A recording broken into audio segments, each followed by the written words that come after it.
Well, guys, good morning to you guys on Labor Day. I am up.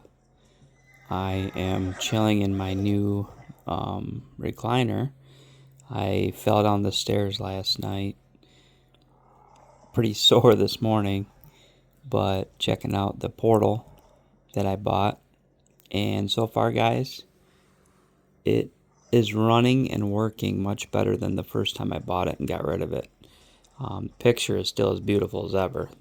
For it not being an OLED screen, guys, it's a super pretty screen with nice rich colors and looks really good. I did go ahead and hardwire in my PS5 with Ethernet port because I heard that gets the best, get the best connection. But I did play this with Wi-Fi, and I still really did really well. It did much better than it did before. This horse is annoying me. It just sits there and, I miss my old horse. But anyways, it's running really good. I've actually had no issues at all, no lag. When I had bought this originally, let me get off this horse. This horse is annoying the hell out of me. When I initially got this the first time, it had a lot of lag. It was laggy. I was literally maybe 10 feet away from my PS5. Same Wi-Fi, same company, same everything last time I had this. And it was just like ridiculous. And I wasn't even playing a tough game. So yeah, it was really annoying. And I just was like, dude, it's not a real expensive system. It's $200, guys. I mean, to me, so that's why I can forgive it being just a streaming device. But now that you can also do some cloud gaming, which I haven't tried yet, you can do that away from home if you have a good internet connection. So that'll be interesting. I'm going to take this to work. I bought me a case for it. I'm going to take it to work this last week that I'm at my job where I have time to play. And I'm going to give it a try. But yeah, guys, if this performs well and I can play 2K at work or places that I go to, I'm not even going to probably buy this Switch 2 2K game this year. Because at least not until reviews, because I'm getting a little nervous about that game. Kind of a little nervous about the Switch 2 and these AAA games. Many of them do not perform well. Madden is fun and that, but it's very, stuttery. And I got a feeling that maybe 2K might be that. But that's a whole nother video. But anyways, guys, the portal is running very well. Looks beautiful. I got the Midnight Black. I do have some covers for the handles. I actually bought one of those clear case covers. I'll actually show you guys that. I still kept it. So I bought this. And I'm a big fan of these. I use these on almost all my handhelds because they're great, like the Steam Deck and the Switch.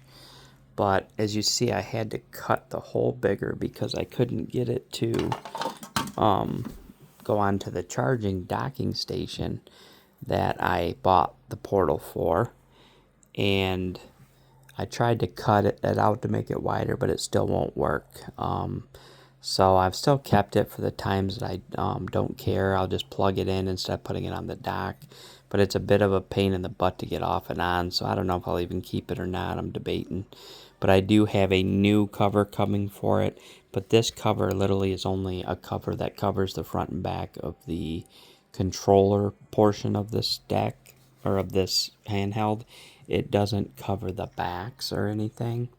So I'm thinking about picking up a silicone cover that will cover everything for those moments I take it somewhere to protect it. But I'm pretty easy with my stuff. With that being said, I did fall down the stairs while I was carrying this downstairs yesterday, and obviously I don't have a cover for it. Luckily it didn't break, but it did cause a little bit of damage. Where is it, guys? See if you can see it. Little... Let's see if I can get this thing to clear up.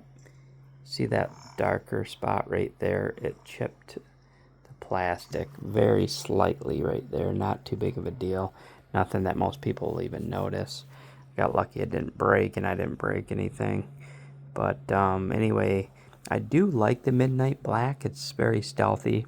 When I put it on my charging dock downstairs, it just blends right in with the PC and my black cabinet, and It looks nice. Do I like it over the white? I'll be honest, guys, I don't think so, and this is why. Look at all the marks that show up on it, and I keep my hands really clean. So this thing's going to be a constant cleaning to keep it looking good. The white one doesn't show up all that stuff. I still keep it clean, but I probably, to be honest with you guys, would probably go with the white version. I've always liked the white model with the PS5, the controllers. I really struggled debating if I wanted the white or the black. But the black looks very sharp. I mean, I like it. I like black handhelds, but this thing gets quite dirty, way dirtier than the Steam Deck or anything like that. So, but it is what it is, guys. This is going to be a, used just like I'm using now, right? Get up in the morning. I don't want to turn the TV on downstairs, bother the wife. I just want to sit up in my new chair and just relax and play some games, but still be able to play my PS5 games in peace. Maybe I want to go sit outside on a nice morning, sit by the campfire. It's starting to get a little bit cooler here in Michigan already. So we had a fire last night, propane fire. And if I want to go out there today and have another propane fire and play this, that's kind of what I'm using it for. I'm not taking it anywhere other unless we go on a trip and I take it to the hotel or wherever. So it looks like the performance is definitely a lot better. It looks great. I haven't had no performance issues, so it's definitely a lot better system. So to be honest with you guys, for $200 is not a bad price for something like this. If it was more, I definitely wouldn't get it. I think the max I'd be willing to pay for something like this, it'd be like $225. You start getting up to $250, $300. Nah, I'm gonna need I need a handheld that's more of a dedicated handheld that I can access everything directly, right? Or at least have some downloads to it or whatever. Now I will say, if Sony's smart, and I think they are working on a handheld, they realize that they need to get back in the market, and they got a lot of people like myself that own the PSP, own the Vita. They love their handhelds. Hopefully the next one they put out, they really support it really well. If they just kept this same design but gave it some internal storage, I'd even be willing for it to be an all digital handheld and we could download games. Obviously I like physical the most, but I don't know if I see Sony making something like this and keeping it this size and not going physical. So if we had an all digital handheld, but as long as we could download games to it and be able to play remotely with no internet, that would be the best.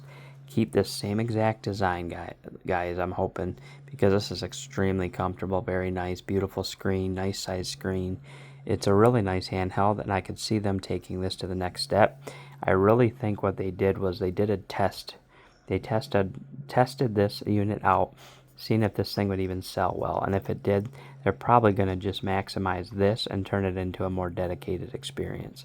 So I'm looking forward to seeing what they do with it.